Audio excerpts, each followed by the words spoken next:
Get exclusive subscriber-only content and new episodes first and ad-free with Spicegate Plus on Apple Podcasts. Disclaimer: this episode contains strong language. This is True Spies, the podcast that takes you deep inside the greatest secret missions of all time. Week by week, you'll hear the true stories behind the operations that have shaped the world we live in. You'll meet the people who live life undercover. What do they know? What are their skills? And what would you do in their position? I'm Rhiannon Needs, and this is True Spies from Spicegate Studios. I think a couple of years ago, I would have said that Russian disinformation is the defining issue of our era, that Russia and the United States are engaged in a virtual Cold War. But now I really think our own information environments in the West have degraded to the point that we are our own worst enemies.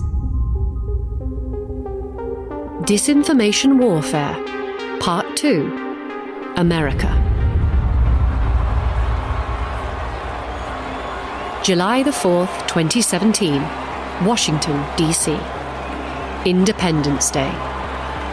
It was a stifling summer's afternoon as the White House gleamed in the sun. Donald Trump was president. The atmosphere was celebratory as tourists, onlookers, and locals mixed with a huge group of people preparing to sing parodies of the musical Les Miserables. I love musicals, I do, even to this day, although it has caused me a lot of grief in my life. The group breaks out into "Do You Hear the People Sing?" a call for revolution. But the lyrics had been altered. Instead of "There is a life about to start when tomorrow comes," the protesters sing "There is a life about to start when impeachment comes." In song, they protested the incumbent president's politics, his rhetoric around women and minority groups, and his controversial tweets. The event had been organised by a man called Ryan Clayton, an activist and leader of the creative protest group Americans Take Action. He's quite tall. He's kind of classically American, handsome guy, blue eyes, curly brown hair, a little bit hippie-ish the time that I met him, but I've seen other pictures of him where he's in a suit and tie, so he's a little bit of a chameleon in that way. Ryan spent close to 2 decades in politics as a campaign manager before transforming into an events organizer, finding unique and fun ways for people to protest and have their voices heard. The Les Mis flash mob, as they came to be known, was a spur-of-the-moment event. Ryan had jumped on Facebook and in minutes created an event page. White House, Independence Day, come sing with us.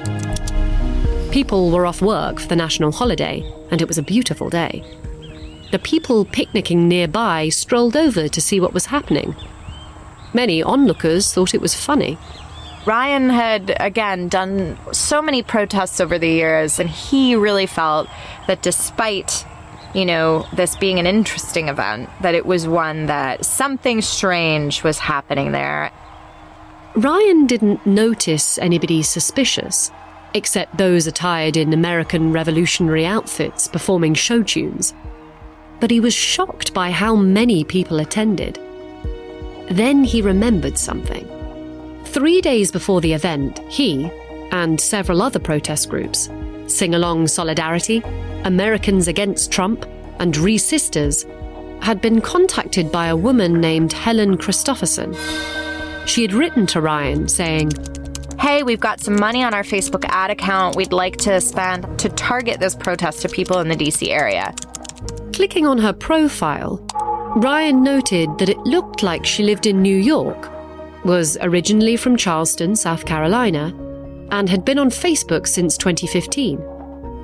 She looked legit, but her English was a little off-kilter. And Ryan and his collaborators were like, well, somebody wants to give us free advertising money. But there was a catch. Helen needed to be made an administrator of the event page. Ryan agreed. As long as these aren't like politicians for killing puppies or something like that. With the social media advertising boost from Helen, more people attended. The filming of the protest also helped inspire countless copycat singing flash mobs all over the country. It showed the power that a hastily created Facebook event page could wield.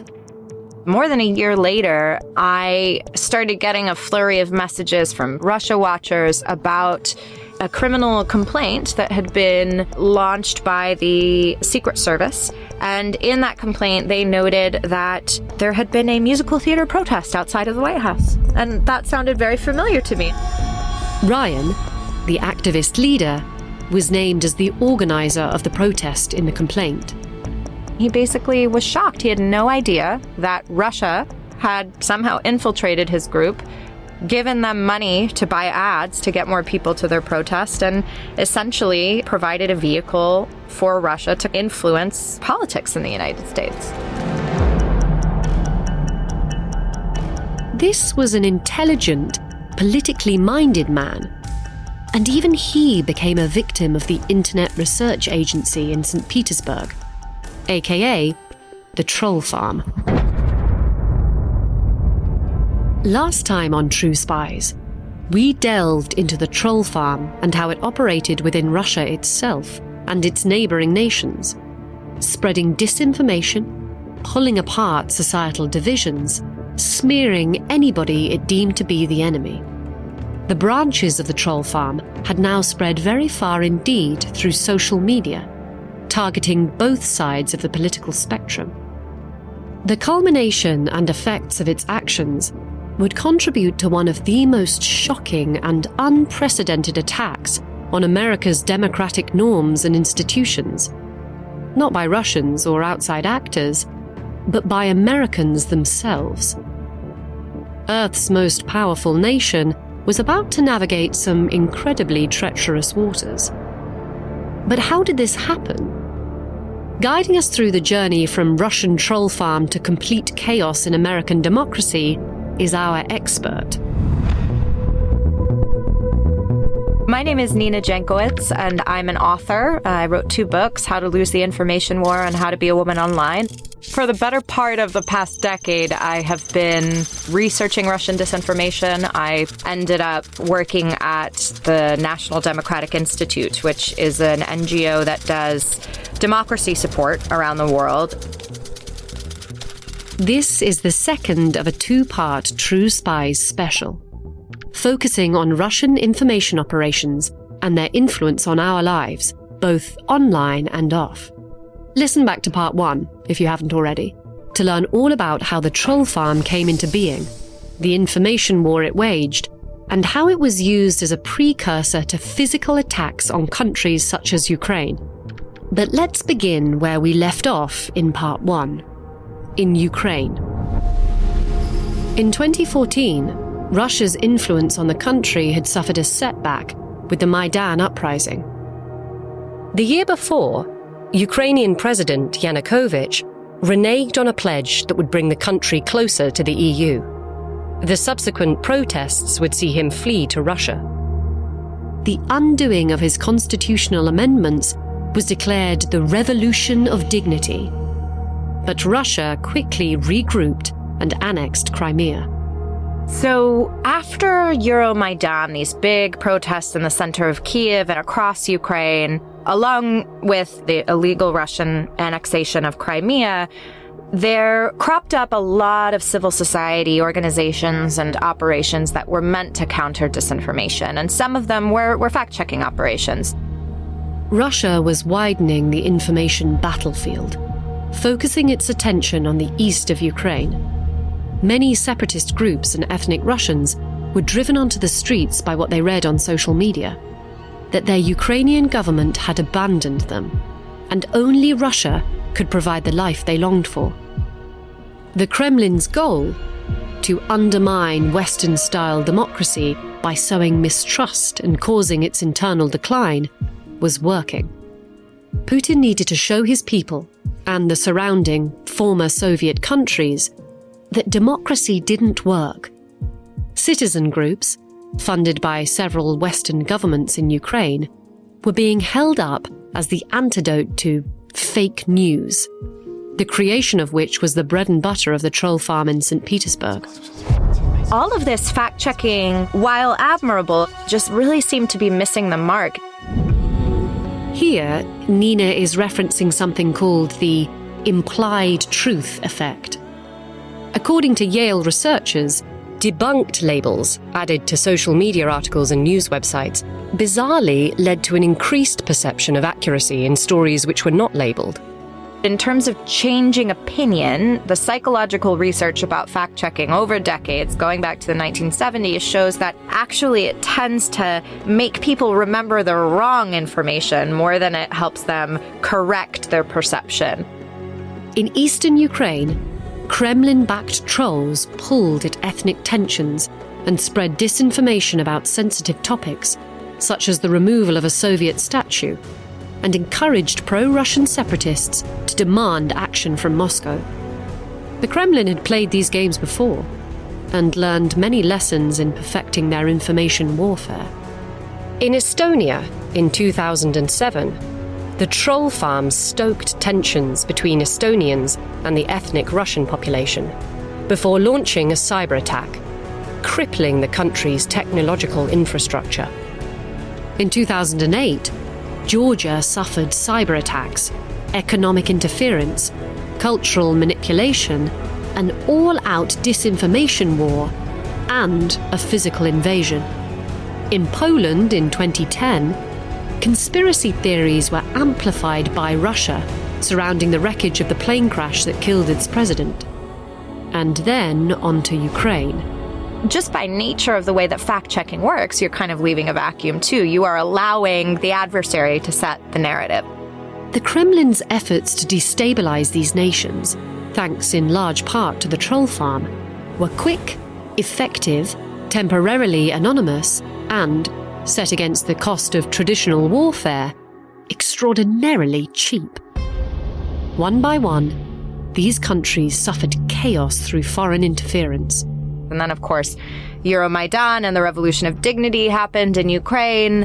And that's when I really felt a calling to go out into the field. And so I did a Fulbright Fellowship in Ukraine, advising the Ministry of Foreign Affairs there. This region was extremely poorly understood, and that the West always thought of it as this backward, gray Soviet place, when in reality, the entire region has been dealing with some of the really intractable problems that we find ourselves saddled with now for much longer than we have. The troll farms became adept at really drilling down to see what worked with audiences. It was the fissures, the real grievances in society that were being manipulated by Russia. And I felt that in order to really solve the disinformation crisis, we needed to start looking at that instead of just playing what I called whack-a-troll and trying to either remove fake accounts or correct false narratives online. Do you ever get to the end of the month and find that you're still paying for that streaming service you don't use anymore? After downloading Rocket Money, I don't need to worry anymore about managing hidden, lingering subscriptions that are preventing me from saving. It's given me an overview of all my subscriptions in one place. Total visibility and control on everything. There's a built-in budgeting feature where you can track your spending and set allowances month to month. It's even notified me when a subscription is changing in price. Rocket Money is a personal finance app that finds and cancels your unwanted subscriptions, monitors your spending, and helps lower your bills so that you can grow your savings. Rocket Money has over 5 million users and has saved a total of $500 million in cancelled subscriptions, saving members up to $740 a year when using all of the app's features. Stop wasting money on things you don't use. Cancel your unwanted subscriptions by going to rocketmoney.com/spyscape. That's rocketmoney.com/spyscape.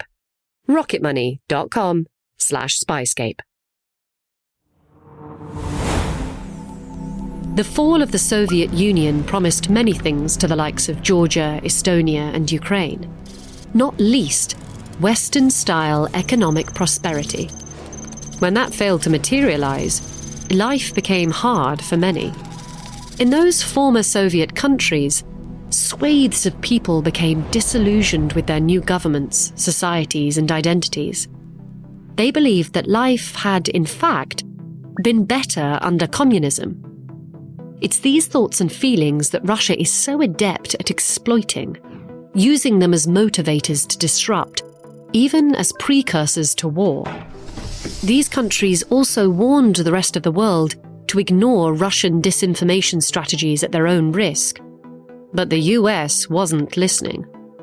I think we just thought in America that our system was stronger than disinformation, that we were able to tell truth from fiction because we had checks and balances and we had this robust media ecosystem. And it all sounds ridiculous now in hindsight, but I don't know if it was that we thought we knew better or that we thought we were inoculated. Part of the effectiveness of the troll farm came from the fact that it was hard to prove where the content it produced had come from. A lot of the social media accounts created in St. Petersburg, including the amplification of adverts and events pages, looked like they belonged to the locals of the country they were focusing on. That authenticity, mixed with very simple, emotive messaging, became a winning formula. They'd figured out what works, and sometimes they failed, sometimes they fell flat-footed entirely, but they did strike gold a couple of times and understand that if they were going to hasten polarization, if they were going to turn Americans against one another, the best thing to do was identify fissures in society and really poke at both sides of them. Russia's disinformation toolkit was well honed as it traversed the Atlantic. Ahead of the 2016 election battle between Democrat Hillary Clinton and Republican Donald Trump, the farm immediately saw results by using an unusual tactic, playing both sides of the political spectrum. I believe at one point there was a protest, a real-life protest that Russia had supported in Texas with pro-gun people on one side of the street and anti-gun people on the other side of the street, and Russia had supported both sides and sent them both there. The event Nina is referencing here was to do with a Russian-controlled Facebook group called Heart of Texas that promoted secession from the United States, often accompanied by content that projected the pride of living in a land that prizes the right to bear arms. The page amassed hundreds of thousands of followers, and in May 2016, those followers were invited to a Stop Islamification of Texas rally. People wanted to feel that community. They felt, okay, here's a trusted page. They've sent me some good memes in the past, so why shouldn't I put my name on this petition? Why shouldn't I become involved with them offline as well? At exactly the same time, another Russian-sponsored Facebook page called United Muslims of America advertised a Save Islamic Knowledge rally in the exact same location. This example in Texas only cost the Russians $200, and the potential for conflict and harm was absolutely real. The troll farm was creating identity groups and community pages at an infernal pace, racking up 6-digit followers with calls to support certain politicians and protest against their neighbours and those in their own communities. This was in contrast to funny video posts and harmless-looking memes.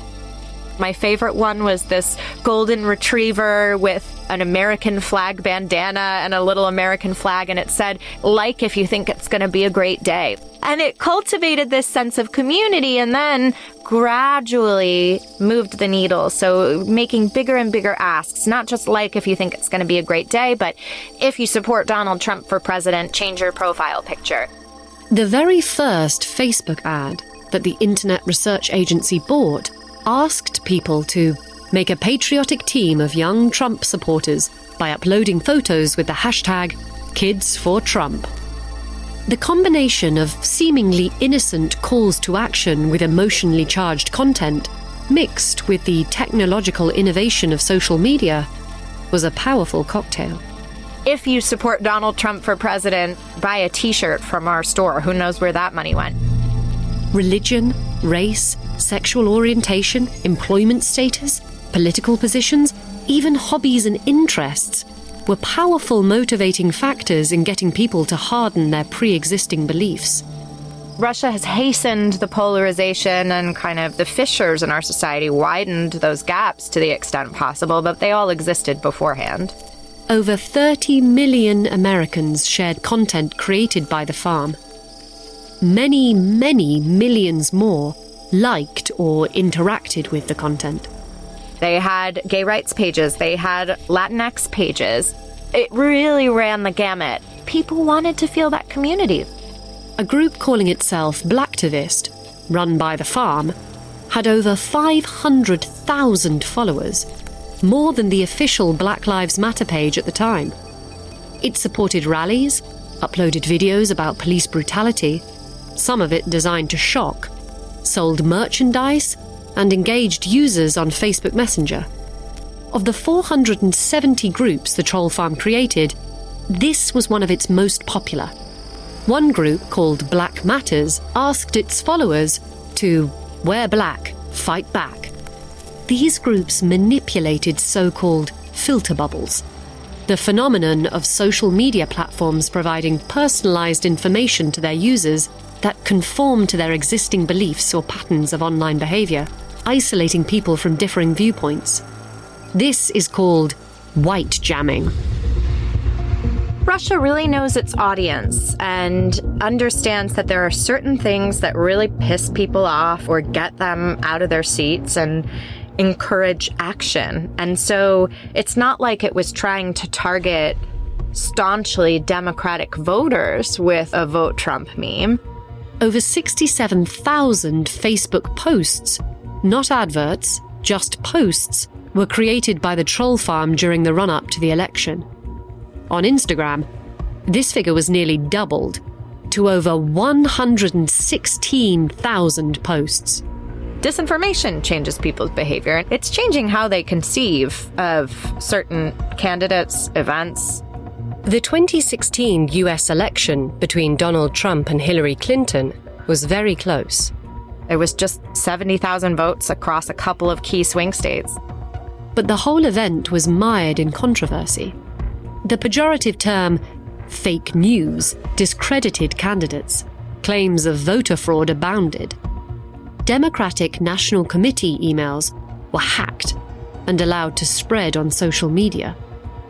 The entire time, rumors of Russian interference bubbled below the surface, including suggestions that Donald Trump's associates had colluded with the Kremlin. But there was an even more serious issue afoot. The other thing that we saw also is the attempt to suppress certain voters, especially in the Black and Latinx community. There was a lot of messaging to those voters that said, none of these candidates represent you or your needs. Why should you go vote? These voters historically tended to vote Democrat. If they didn't turn out, the Republican Party could gain an edge. Again, it's creating this trusted community and then maybe changing behavior that doesn't even have to do with what you mark at the ballot box, but whether you turn out at all. Trump became president. But instead of pushing ahead with measures that curbed foreign interference, Nina says he decided to move in a different direction. Trump normalized disinformation and, more plainly, kind of normalized lying. Trump's behavior created basically open season for politicians across the spectrum to have a loose relationship with the truth at best. For Nina, that began at his inauguration, when Trump's team claimed it was the largest audience ever to witness an inauguration, period. All evidence suggested that it wasn't. This was also a tactic we saw Vladimir Putin use in part 1 of this series. When Russia illegally annexed Crimea in Ukraine, he first denied his soldiers were anywhere near the region, despite all evidence pointing to the contrary. He later made an about turn, saying that they were there. Facts, it appeared, simply didn't matter anymore. According to Nina, this white jamming phenomenon was at play in the US, making people feel like there was a lot less incentive for them to participate in the democratic system. And it usually gets back to those basic grievances where they don't feel their opinions are represented, and somebody who's sharing the disinformation feels like they're listening to them. Later, the Senate Intelligence Committee concluded that the Russian Federation had targeted all 50 state voting systems with cyber attacks. Not only was the Kremlin targeting American democracy, but also the very apparatus people used to exercise those liberties. So the cyber attacks, luckily, in 2016 and then in subsequent elections, were never successful. There were instances in which Russia accessed voter rolls, but they weren't able to make any changes, and they certainly were not able to affect the vote count. In total, 4 investigations and committees collectively confirmed Russian interference in the US election. The Republican-led Senate Intelligence Committee confirmed meddling. The House Intelligence Committee released samples of Facebook ads by the Internet Research Agency, claiming that Russia had brazenly interfered with the US election, without explicitly alleging collusion with Trump or his team. During these hearings, the FBI, the Federal Bureau of Investigation, confirmed they had also been investigating interference since 2016 with the Department of Homeland Security. And then there was Special Counsel Robert Mueller's investigation. More on that in a minute. We were now 2 years into Trump's presidency, and before Mr. Mueller's report was released, a criminal complaint in his investigation was unsealed. It showed the troll farm's budgets in St. Petersburg, correspondence between employees, and the types of activities it was promoting on social media in America. This included the 2017 anti-Trump Les Mis singing flash mob, with which we started our episode. The complaint stated that the farm had spent $80 to promote the event, targeting those within a 30-mile radius of Washington, D.C. Adverts for the flash mob were seen by between 29,000 and 58,000 people. Ryan Clayton was named as its chief organizer. He led a group called Americans Take Action, and they had done a lot of creative protests throughout the early days of the Trump administration. They stood up at inauguration with the word resist spelled out on all their shirts. Not long after the inauguration, Ryan handed out Russian flags with Trump written in gold letters at a conservative political action conference. He and his fellow Americans Take Action members were kicked out, but not before many attendees started waving those flags in front of the cameras. They unfurled a resist banner at the Washington baseball team, the Nationals' home opener, from the top of the stadium. For Ryan's Les Mis event, he transferred control of the Facebook event page to what looked like an American named Helen Christopherson, who apparently lived in New York. Her written English wasn't perfect, sure, but not every native speaker uses standard grammar. Helen had money to advertise and promote the event on social media, but she was not who she said she was. The complaint suggested that she was actually working at the troll farm in St. Petersburg. Not content with simply meddling in elections, the Kremlin appeared to want unmitigated chaos. I think this is what's important about this particular example. These were people who were anti-Trump, and it was after the 2016 election. It was 6 months into Trump's term. So it meant that Russia was still at it, and they were trying to really rip that fabric of American political society apart to turn people against each other. Targeting rallies was an effective way of getting Americans out of their houses and onto the streets. A Confederate rally in Texas was provided funding. Pro-Trump rallies of coal miners in Pennsylvania were promoted and given supplies.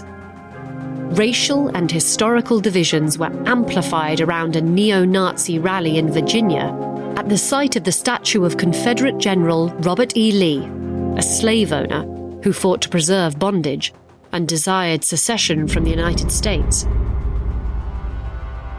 As we saw in episode 1, threats against monuments and statues are powerful motivators. In Eastern Europe, Russia had manipulated local proxies to disseminate divisive content through believable channels. This was now being repeated in America. For just a few dollars, Russia could infiltrate a pro-gun group and put them in the same location at the same time as a group promoting peace.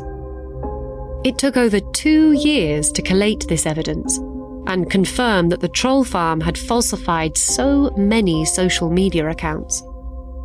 Its impact, however, is hard to quantify. I think it's certainly plausible that it could have had an effect on the outcome of the 2016 election. In 2019, the full Mueller report, officially titled The Report on the Investigation into Russian Interference in the 2016 presidential election, confirmed the meddling, stating that there were multiple, systematic efforts to interfere in our election, and that allegation deserves the attention of every American. It concluded that Trump associates did not collude with the Russians on interference, but that his administration did try to obstruct the investigation 10 times. The president later staunchly rejected the report, using the term fake news. I think Trump and some other Republicans believe if it benefits them, then they're happy to let Russian disinformation or any other disinformation happen. Putin and his trolls have actually helped me. They've fractured the Democrats. They've made sure that we are able to continue our policies, whether it's in Russia or Ukraine or whatever. It's a good thing for us. And they're not thinking far enough in the future. We started this episode talking about the lack of a cohesive response to Russian disinformation in Eastern Europe. America was not listening to the experiences of those countries and was caught flat-footed in much the same way. 2 years after the election, the interference, the chaos on the streets, the first Facebook accounts were deactivated. The Department for Homeland Security and the FBI notified the social network of more than 100 people it traced back to the Internet Research Agency in St. Petersburg. By this point, those accounts had already done their job. But the fruits of Russian disinformation were really ripening around this time. At the beginning of the war in Ukraine, Russia was using what we call inauthentic amplifiers. So trolls, advertisements bought under the guise of being local when in fact they were bought from a troll farm in St. Petersburg. Stuff that was pretty rudimentary, I would say, perhaps with a deep understanding of whatever culture they were trying to affect, but still pretty rudimentary.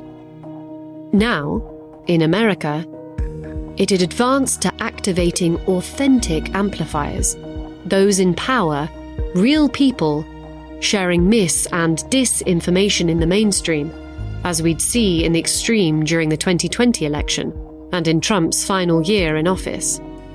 And in the midst of the coronavirus pandemic, new complexity surrounded the president's relationship with disinformation, even if it wasn't coming from Russia. On the 23rd of April 2020, President Trump was holding a coronavirus task force briefing at the White House. Going off script, he suggested that scientists take a look at using disinfectant in the body as a treatment for the virus. I said, we can't fact-check our way out of the disinformation crisis, this crisis of truth and trust that we face. Health organizations repeatedly implored people not to drink bleach and other disinfectants if they had COVID or symptoms of COVID. The infodemic, as it came to be known, started to show that mis- and disinformation could be a threat to health and even life. I was appointed to a role within the Biden administration that was going to be coordinating disinformation policy at the Department of Homeland Security. And people, mostly on the right, but some on the far left as well, said that I was going to be the minister of truth from George Orwell's 1984, and that I would have the power to censor Americans and to send men with guns to their homes if I disagreed with them. That's what Tucker Carlson said about me. It wasn't true. That led to death threats and violent threats against me and my family when I was a couple weeks away from becoming a mom, of all things. In this world, the jump from online to reality is a very short bridge. Nina has said as much to those who she accuses of lying about her in public. And I did not mince words when I told them, I think what you're doing, you're lying for power and for profit in order to shore up political fundraising, in order to shore up your political future, and putting lives at risk.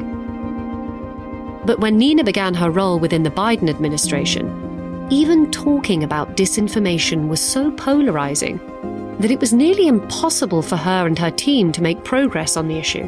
People like me were caught in the crosshairs because it was just such a politically charged issue that was something that the Republicans could really win on, claiming that there was censorship of conservatives and that this whole Russiagate scandal was a hoax to remove Trump from office. COVID saw all of us spending more time living online. During this time, swift and deadly transmissions of disinformation were prominent. QAnon conspiracies, including the debunked claims that leading Democrats were part of a satanic child sex trafficking ring, white supremacy and replacement theory, the idea that whites are being replaced through cultural and demographic shifts, the recycling of ancient anti-Semitic tropes, the notion that climate change is a hoax, and that George Floyd, whose murder in 2020 by a police officer inspired the global Black Lives Matter movement, was an actor. None of the stuff that we've seen in the past 8 years is solely a result of Russian disinformation, but I certainly think there are moments where Russia is patting themselves on the back and saying, well, we don't need to do very much anymore. America's going to do it all to themselves.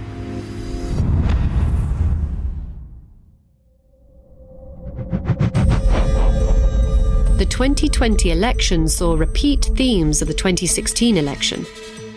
But along with Russia's amplification of disinformation, adverts containing false information, and the organising and supporting of rallies, one method in particular was proving to be very successful.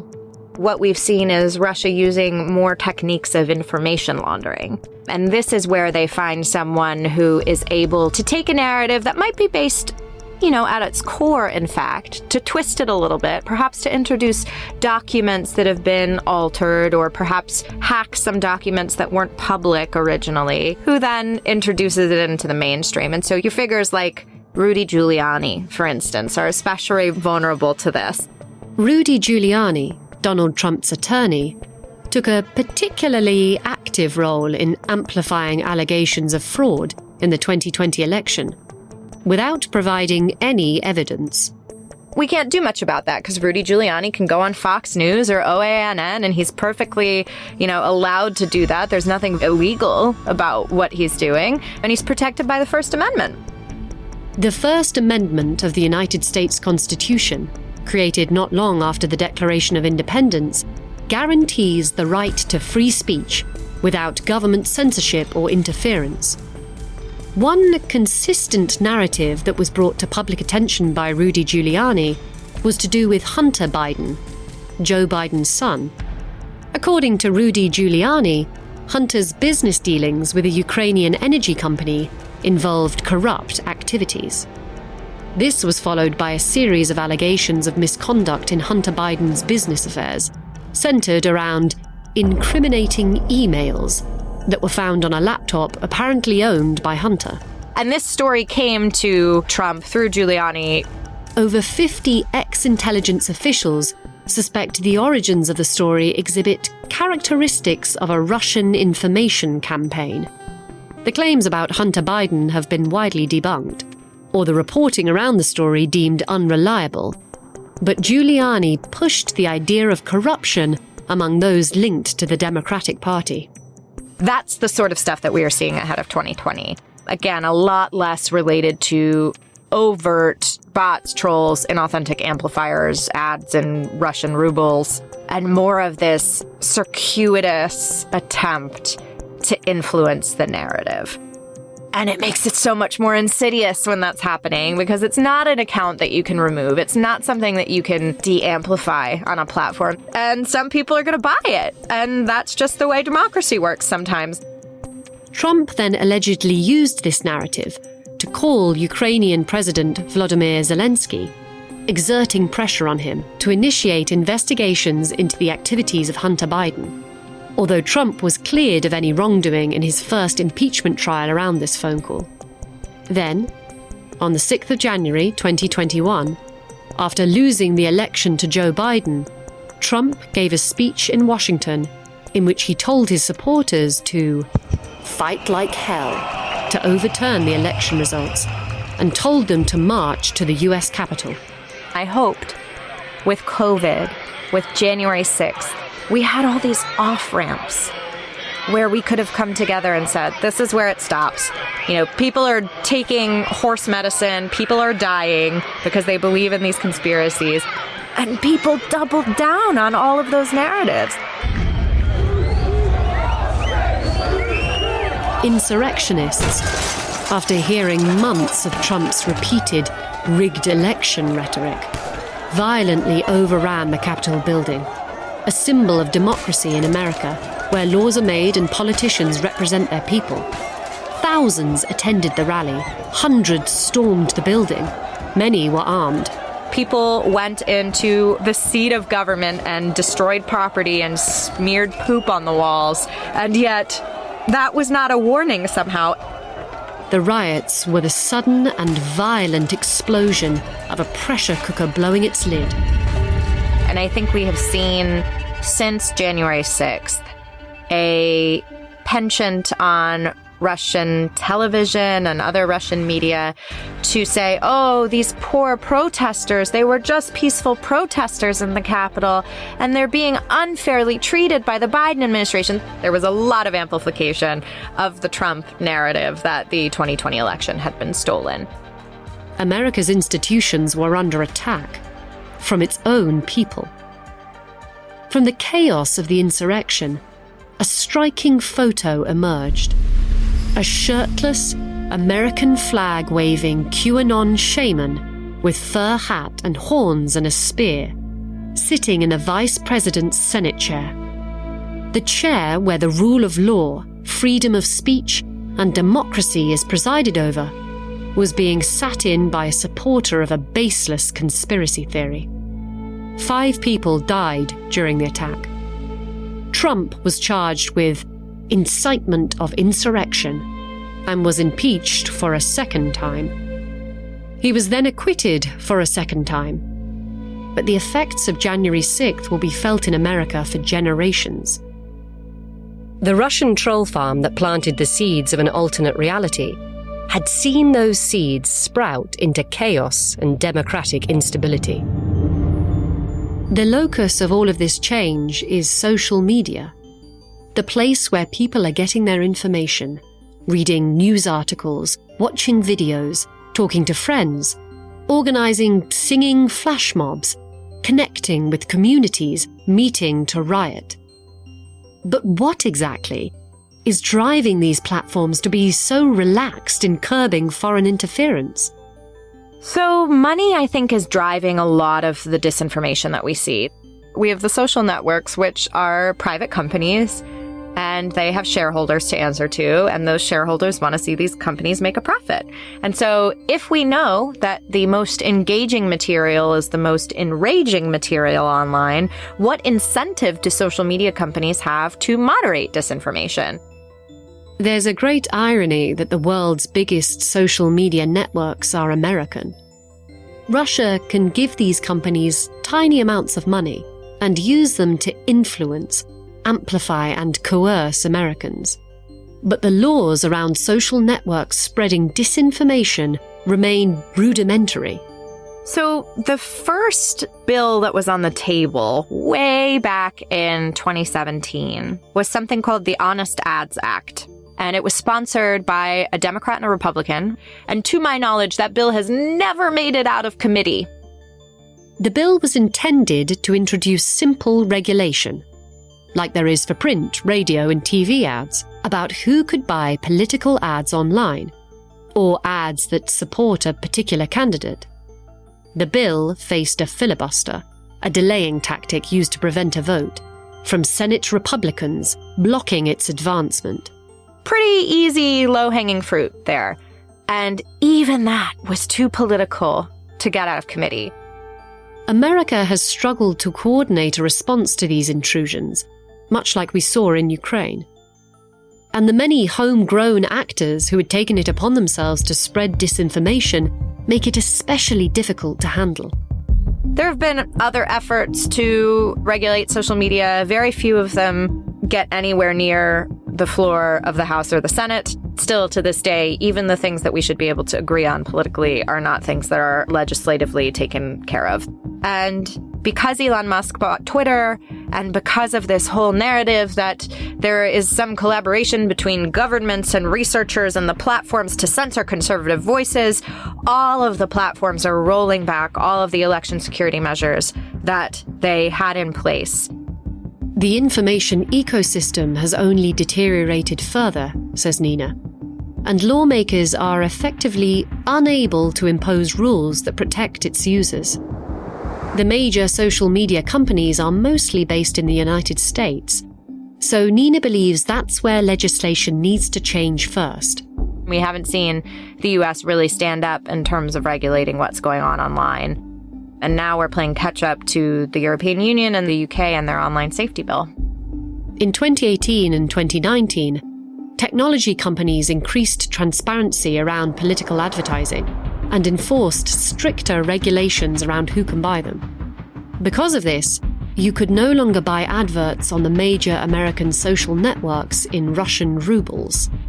Thinking back to basics of democracy, sending representatives to listen to their constituents and really make change based on that rather than governing based on outrage is, I think, a really important thing to do, and solving those grievances that allow disinformation to be so successful in the first place. That's what I mean by citizen-centric approaches to disinformation.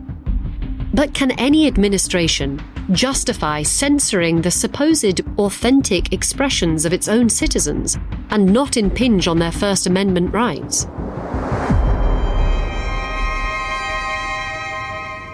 Russia has always relied on advances in technology to help shift the playing field.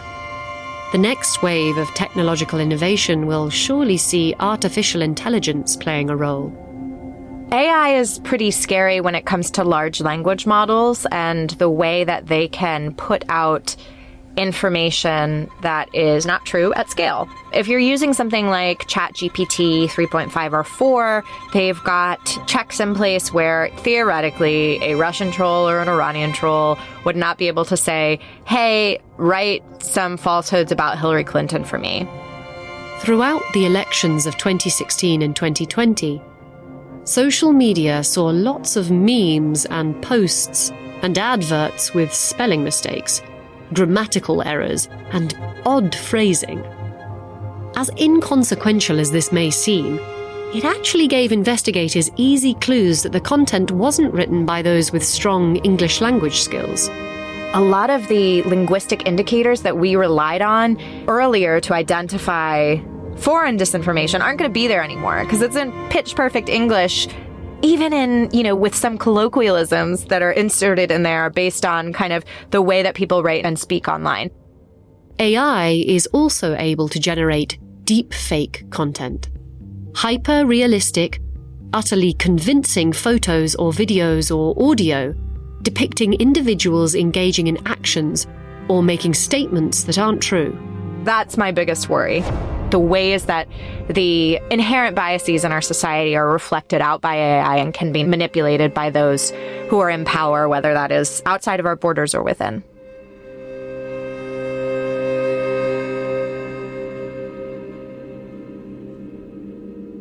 Numerous challenges we've explored in these 2 episodes have had implications that have reverberated around the globe.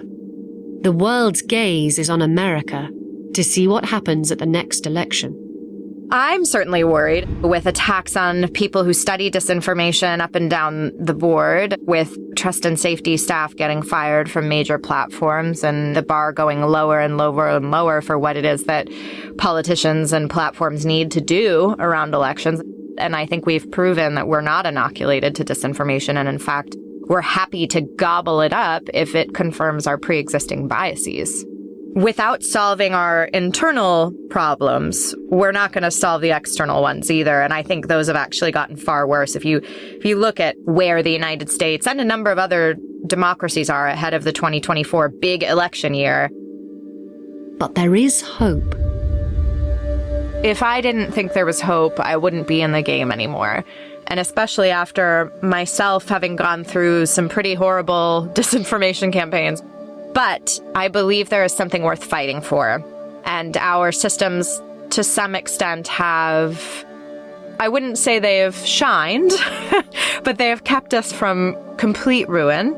And I think now we need to reckon with what democracy looks like in the internet age and hopefully claw our way back to some semblance of cooperation and compromise, because that's what democracy is meant to be about. There are countries out there now who have reliable models of protection against disinformation. Russia's neighbour, Finland, has education-based counter-disinformation programs. As a societal whole, they are more resistant to the tricks employed by their neighbour. There is also another country that we can look to, despite the tragedy it's currently facing, that could be a path to finding solutions. Ukraine gives me hope. I hadn't been there since the pandemic, since the full-scale invasion, but to see what they've endured, how consolidated Ukrainian identity is, and how they just will not put up with Russian falsehoods anymore. If Ukraine can do it during a time of war, then certainly the rest of us can get ourselves together. So that's really what gives me hope.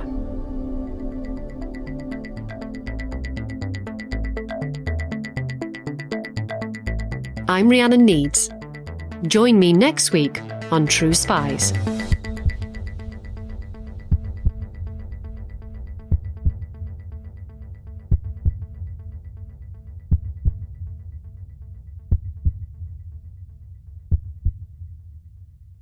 Disclaimer. The views expressed in this podcast are those of the subject.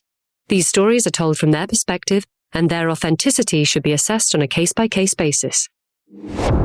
If you're enjoying this podcast, please click now to give it a 5-star rating or leave a review. Ratings and reviews help people discover the podcast and help us bring you more great stories. And if you have some time, why not forward the podcast to a friend?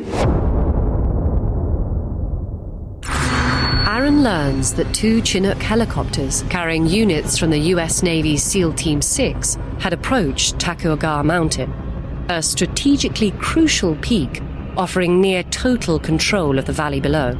It's snowing, low visibility. Having received the all clear, the SEALs prepare to touch down and secure the site. As the first of the Chinooks flares to land, though, They encounter some resistance. an RPG round hits just behind the cockpit, starting a fire in the cabin. Another hits the right side radar pod, blowing out all electrical power to the helicopter. Taking evasive action, the pilot tilts the Chinook to one side.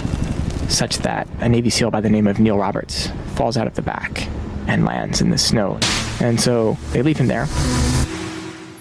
True Spies from Spyscape Studios. Search for True Spies wherever you get your podcasts.